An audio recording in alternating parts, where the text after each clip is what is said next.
கோவிலுக்கு பார்த்தா ஆகம விதி, வீட்டுக்கு பார்த்தா வாஸ்து. இது 2மே ஒண்ணு தான் அப்படின்னு ஒரு சாரார் சொல்லுவாங்க. இன்னொரு சாரார் இல்ல, ஆகம விதினா முறையே வேற, வீட்டுக்கு வாஸ்து பார்க்கறது வேற அப்படின்றாங்க. உண்மையாவே இது 2ம் ஒண்ணா இல்ல வேற வேறயா சார்? நாம பேசுவது வாஸ்து. ம்.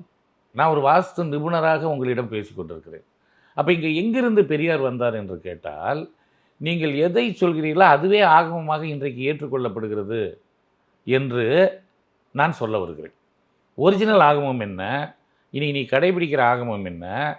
2வது இந்த ஆகமத்துக்கும், வாஸ்துக்கும், கோயிலுக்கும், கடவுளுக்கும், மனிதர்களுக்கும் தொடர்பு உண்டா?